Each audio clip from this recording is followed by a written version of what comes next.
Hello everybody and welcome to another edition of Nifty 50 Running, presented by myself, Mark Walton, and my brother Jonathan. Firstly, we'd like to welcome the new subscribers who have joined us recently. It's great to have you on board, and thank you as always to those who have already been there, and your comments etc. are brilliant. So, this little video is about the London Marathon training update and a few tips. So, what's been happening? Let's have a look at the low heart training. Like I say, I've been running, trying to keep between 115 and 120 BPM. And yeah, starting to make some progress. Building a good base, and that's really important. I've noticed a difference, and if you have a quick look, I've got a couple of little examples there of a run I did a few weeks ago, not quite at the beginning, and then there's another one that I did more recently, more or less the same route, just added a little bit extra just to increase the distance. So you have a look, hopefully technology is working and you can see these and compare them.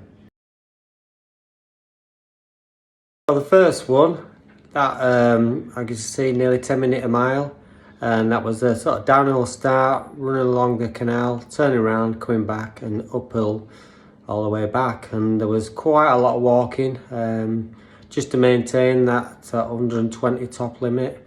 And yeah, it was quite successful, but as I said, there was quite a lot of walking.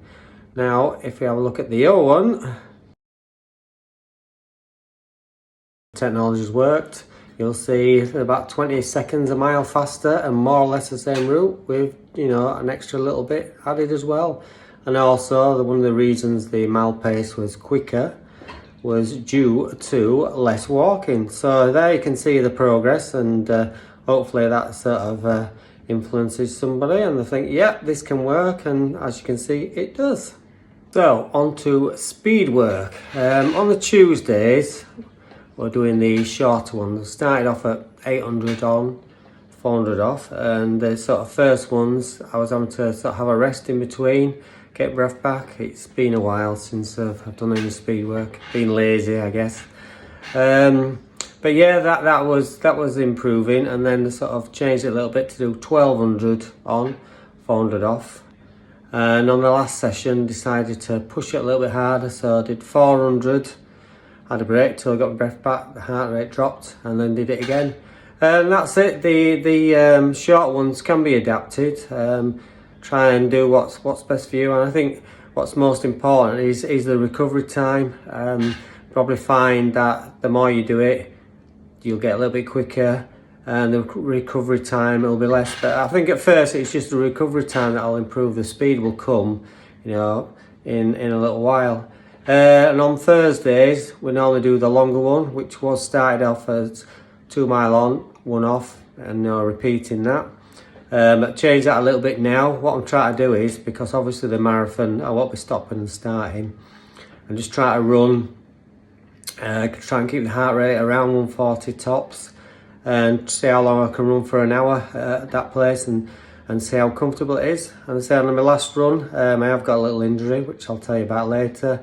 I managed to run that really comfortable. It didn't feel as though I'm making any effort, and again, not taking any rest in between. So that's the important thing. It's the being able to continuously run at that certain pace without having to stop and get your breath back. So in regards to that, it's starting to become a little bit successful.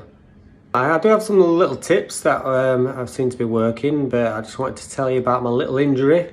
I've got a pain in my right heel, that's making it quite uncomfortable in running. It just developed the other day.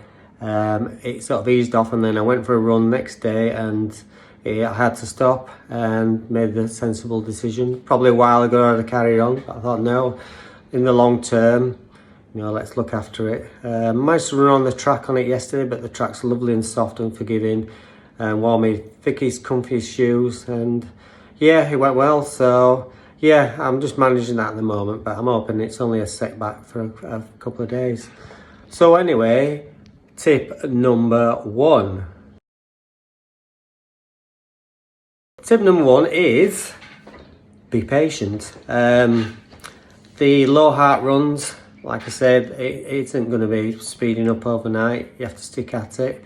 And just sort of what I've done is I've made like a little journal of how I've sort of progressed from the first ones to where I am now, and I can already see the improvement. So yeah, I know it can be quite frustrating thinking, no, I'm not getting anywhere and not picking up speed, and a lot of people give in after a couple of weeks or so, but yeah, be patient, stick at it. So tip number 2 is build that base. That's the most important thing. If you're running a marathon, obviously you need to be able to run 26.2 miles. So yeah, build that base, get them miles in, do the long runs. Don't worry about the pace and stuff at the moment. That's the most important thing, is getting your body used to running for hours on end. You know, on the Sundays on our plan, we're doing 3 hours plus, you know, and that's the ideal thing. Get that base built up.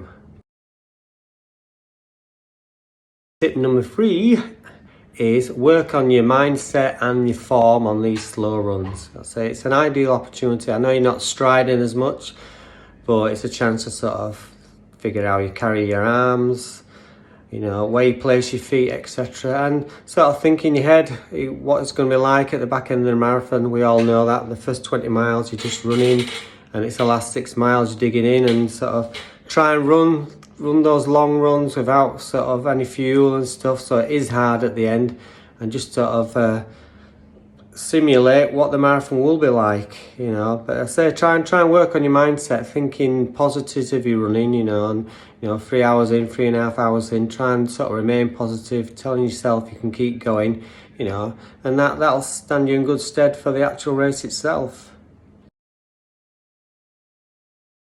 Tip number 4, add some extras. Yeah, so build the base. Once you feel like you're making progress, you're feeling comfortable, etc., the heart rate is going nice and even, then start putting some little bits in. What I've started doing recently, and it may be what's caused my heel pain, because I've suddenly started charging along doing 100-meter strides, and then on the evening doing 100-meter hill sprints, so maybe body wasn't quite ready. So, but yeah, add little bits at a time like that. You can, in a long run, add a little sprint, you know, whatever you want really, what you think will help, you know, every little extra helps, as I say. And finally, tip number 5, and it's pretty much an obvious one, is listen to your body. This is what I've done with my little injury that I was talking about with my heel. Yeah, I would have carried on previously, but I know in the long term I've got this plan. So if you're feeling tired, your legs are aching, you've got a couple of, your knees are aching or wherever, a slight injury, give yourself a break. You don't have to do it every day. Yeah, all right, I know the plan sort of says 7 days a week, but you know, sometimes you do need a rest. So yeah, listen to your body. Right, so I hope that update sort of give you an idea where we are. I'm hoping now, I think about 4 or 5 weeks in, that this injury settles down. I can start picking up the pace then, and on my Strava you should start to see some improvements. And I hope it's working well for everybody else. So fingers crossed, as time progresses, we're all going to get a bit quicker, a bit stronger, a bit fitter. And when we get to that starting line, we'll be confident we can do what we aim to do. So thanks very much for watching once again. Appreciate your time. And if anybody's got any questions or comments, you know, please feel free. So remember, you're never too old. And thanks for watching.